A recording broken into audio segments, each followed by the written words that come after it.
بسم الله الرحمن الرحيم. نتكلم اليوم على ظاهرة خطيرة تمس النظام الجزائري وستؤثر بلا شك على هيبة الدولة وعلى مسار الحكم في الجزائر، وهي الفساد والرشوة في النظام الجزائري.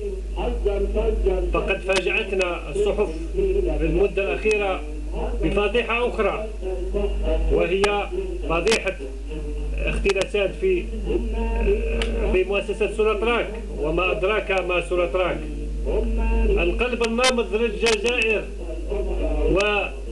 ومداخيل الدولة 98% 98% من البترول، وحتى المدير العام وابنيه هم في السجن.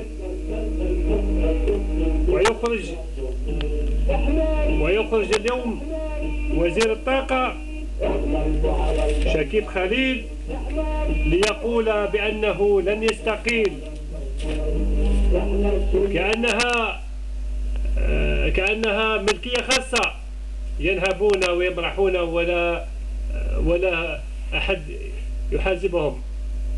لقد تصوروا، لقد قام مدير العام مسيو مزيان بصرف مليار سنتيم سنويا على شؤونه الخاصة. شخص قام بصرف علاوة على المرتب مليار سنتيم، هكذا تقول. والسيد شكيب خليل يقول لن أستقيل لأنني لست مسؤول سلطات. فمن هو المسؤول يا ترى؟ هذا الوزير اللي هو اللي في الحق يمثل الشعب، يمثل الدولة على تسيير شؤون الطاقة والبترول، ويقول أنك أنت المسؤول وستعاقب أمام العدالة إن آجلا أو آجلا، وأمام الله فإنها حسابك عسير إن شاء الله.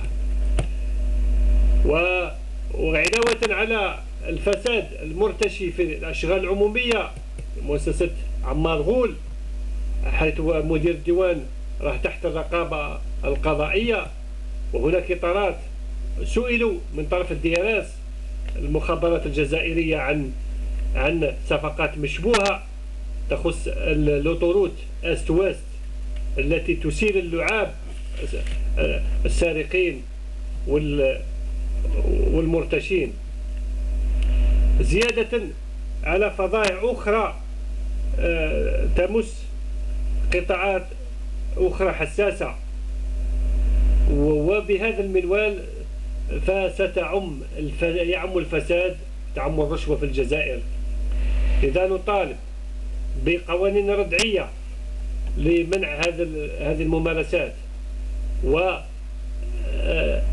اللي يحاسب في شاشة التلفزيون، يحاكم مباشرة أمام الملأ وليس في سرية تامة، ويكشف حيث أن النائب المدير العام السابق قد نشر شكوى في الجريدة يفضح فيها أساليب الرشوة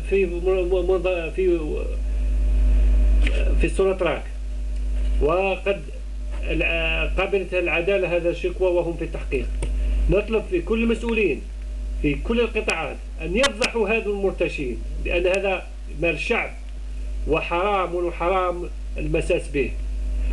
وليو يبنيوا باطمات للسكن ويوظفوا الشبان والشابات يسرقوا الملايير على حساب الشعب ولا رادع. نطلب من العدالة تكون صارمة في هذا الميدان باش دوروا سنتيم ما يتمسش من أموال الشعب.